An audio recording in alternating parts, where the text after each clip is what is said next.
ऋषि पर विजय तथा चेदी देश यात्रा। श्री नारद जी कहते हैं, राजन, महापराक्रमी प्रद्युम्न माहिष्मति के राजा को जीतकर अपनी विशाल सेना लिए गुजरात के राजा के यहाँ गए। जैसे पक्षी राज गरुण अपनी चोंच से सर्प को पकड़ लेता है, उसी प्रकार श्री कृष्ण कुमार प्रद्युम्न ने गुर्जर देश के अधिपति महाबली वीर ऋषि को सेना द्वारा जा पकड़ा। उनसे तत्काल भेंट वसूल करके महाबली यादवेंद्र अपनी विशाल वाहिनी साथ लिए हुए चेदी देश में जा पहुंचे। चेदी राज दमघोष वसुदेव जी के बहनोई थे, किंतु उनका पुत्र शिशुपाल श्री कृष्ण का पक्का शत्रु कहा गया है। बुद्धिमानों में श्रेष्ठ महाबुद्धिमान उद्धव महाबली दमघोष के पास गए और उनको प्रणाम करके बोले। उद्धव ने कहा, राजन, महाराज उग्रसेन को भेंट दीजिए, वे समस्त राजाओं को जीतकर राष्ट्रीय यज्ञ करेंगे। श्री नारद जी कहते हैं, मिथिलेश्वर, उद्धव जी का ये वचन सुनकर दमघोष के दुष्ट पुत्र शिशुपाल के होंठ फड़कने लगे। वह अत्यंत कुपित हो राजसभा में तुरंत इस प्रकार बोला। शिशुपाल ने कहा, अहो, काल की गति दुर्लंघ है, ये संसार कैसा विचित्र है। कालात्मा विधाता के प्रजापत्य पर भी कलह या विवाद खड़ा हो गया है। अर्थात लोक विधाता ब्रह्मा और घट निर्माता कुंभकार में झगड़ा हो रहा है कि प्रजापति कौन है, कहाँ राजहंस और कहाँ कौआ, कहाँ पंडित तथा कहाँ मूर्ख। जो सेवक हैं, वे चक्रवर्ती राजा को, अपने स्वामी को जीतने की इच्छा रखते हैं। राजा ययाति के श्राप से यदुवंशी राज्य पद से भ्रष्ट हो चुके हैं, किंतु वे छोटा सा राज्य पाकर उसी तरह इतरा उठे हैं जैसे छोटी नदियां थोड़ा सा जल पाकर उमड़ने लगती हैं, उच्छलित होने लगती हैं। जो हीन वंश का होकर राजा हो जाता है, जो मूर्ख का बेटा होकर पंडित हो जाता है, अथवा जो सदा का निर्धन कभी धन पा जाता है, वे घमंड से भरकर सारे जगत को तृणवत मानने लगता है। उग्रसेन कितने दिनों से राज पदवी को प्राप्त हुआ है, वासुदेव मंत्री बना है और उग्रसेन उसी के बल से और केवल उसी से पूजित होकर राजा बन बैठा है। उसके मंत्री वासुदेव ने जरासंध के भय से भागकर अपनी पूरी मथुरा को छोड़कर समुद्र की शरण ली है। वह पहले नंद नामक अहीर का भी बेटा कहा जाता था। उसी को वसुदेव लाज हया छोड़कर अपना पुत्र मानने लगे हैं। वसुदेव तो गोरे रंग के हैं, उनसे उत्पन्न हुआ ये कृष्ण श्याम वर्ण का कैसे हो गया। केवल पिता ही नहीं, पितामह भी गोरे हैं। उनके कुल की संतति में इस वासुदेव की गणना हो, ये बड़े दुख और हंसी की बात है। मैं उसके पुत्र प्रद्युम्न को यादवों तथा सेना सहित जीतकर भूमंडल को यादवों से शून्य कर देने के लिए कुश स्थली पर चढ़ाई करूंगा। श्री नारद जी कहते हैं, राजन, यूं कहकर धनुष और अक्षय बाणों से भरे हुए 2 तरकस लेकर शिशुपाल को युद्ध के लिए जाने को उद्यत देख चेदी राज ने उससे कहा। दमघोष बोले, बेटा, मैं जो कुछ कहता हूँ उसे सुनो, क्रोध ना करो, ना करो। जो सहसा कोई कार्य करता है उसे सिद्धि प्राप्त नहीं होती। क्षमा के समान धर्म, अर्थ, काम और मोक्ष का साधन दूसरा कोई नहीं है। इसलिए साम नीति से काम लेना चाहिए। साम के तुल्य दूसरा कोई सुखद उपाय नहीं है।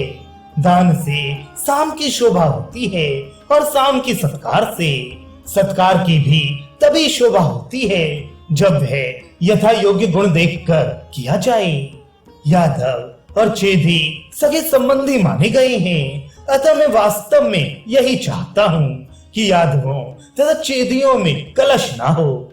श्री नारद जी कहते हैं, बुद्धिमान दमघोष के समझाने पर भी शिशुपाल अनमना हो गया, कुछ बोला नहीं। वह महाखल चुपचाप बैठा रहा। राजन, चेदिराज की रानी श्रुति शिरवा शूरनंदन वसुदेव की बहन थी। वे अपने पुत्र शिशुपाल के पास आकर अच्छी तथा विनय युक्त होकर बोली। श्रुति शिरवा ने कहा, बेटा, खेद ना करो। यादवों तथा चेदकों में कभी कलह नहीं होना चाहिए। शूरनंदन वसुदेव तुम्हारे मामा हैं और उनके पुत्र श्री कृष्ण भी तुम्हारे भाई ही हैं। उनके जो प्रद्युम्न आदि सैकड़ों महावीर पुत्र आए हैं, वे सब मेरे और तुम्हारे द्वारा लाड़ प्यार पाने की योग्य तथा समादरणीय हैं। उनके साथ युद्ध करना उचित नहीं होगा। तात मैं तुम्हारे साथ स्वयं स्नेह आदर चित्र होकर उन समागत यादवों को लेने के लिए चलूंगी। चिरकाल से मेरे मन में उन सबको देखने की उत्कंठा है। मैं बड़े उत्सव एवं उत्साह के साथ उनको घर लाऊंगी। ऐसा अवसर फिर कभी नहीं आएगा। शिशुपाल बोला, बलराम, कृष्ण तथा समस्त यादव मेरे शत्रु हैं, जिन्होंने मेरा तिरस्कार किया है। उन सबको मैं भी अपने सैनिकों द्वारा मरवा डालूंगा। पूर्व काल में कुंडनपुर में राम तथा कृष्ण इन दोनों भाइयों ने मेरी अवहेलना की, मेरा विवाह रोक दिया। अतः वे मेरे भाई नहीं शत्रु हैं। यदि तुम दोनों मेरे माता पिता होकर यादवों का समर्थन करोगे तो मैं तुम दोनों माता पिता को मजबूत बेड़ियों से बांधकर उसी तरह कारागार में डाल दूंगा जैसे कंस ने अपने माँ बाप को कैद कर दिया था। अन्यथा तुम दोनों का वध भी कर डालूंगा। मेरी शपथ या प्रतिज्ञा बड़ी कठोर होती है, इसे टालना कठिन है। श्री नारद जी कहते हैं, शिशुपाल की कड़ी बातें सुनकर चेदीराज चुप हो गए। उद्धव जी अपनी सेना में लौट आए और जो कुछ शिशुपाल ने कहा था वह सब उन्होंने वहां कह सुनाया। तदनंतर वाहिनी, ध्वजनी, पृतना और अक्षौणी ये 4 प्रकार की शिशुपाल की सेनाएं सुसज्जित हुई। बहुलाश ने पूछा, प्रभु वाहिनी आदि सेना की संख्या मुझे बताइए, क्योंकि ऋषि लोग भूत, वर्तमान और भविष्य तीनों कालों की बातें जानते हैं। श्री नारद जी ने कहा, राजन, 100 हाथी, 1100 रथी, 10,000 घोड़े और 1 लाख पैदल ये सेना का लक्षण है। इससे दुगनी सेना को चतुरांगणी कहते हैं। 400 हाथी, 10,000 रथ, 4 लाख घोड़े तथा 1 करोड़ पैदल, इतने सैनिक लोहे का कवच पहने और शक्तिशाली बलवाहनों से संपन्न, अस्त्र शस्त्रों के ज्ञाता शूरवीर जिस सेना में विद्यमान हो उसे विद्वानों ने वाहिनी कहा है। वाहिनी से दुगनी सेना को ध्वजनी नाम दिया गया है। ध्वजनी से दुगनी सेना को पूर्व काल के विद्वानों ने पृतना माना है। पृतना से दुगनी सेना अक्षौणी कही गई है। जो साहसी वीर है उसे शूर कहा गया है। जो 100 शूरवीरों की रक्षा करता है उसे सामंत कहते हैं। जो युद्ध में 100 सामंतों की रक्षा करता है उसे गजी या गजारोही योद्धा कहते हैं। जो सम्रांगण में सारथी और अश्वों सहित रथ की रक्षा कर सकता है वह रथी कहा गया है।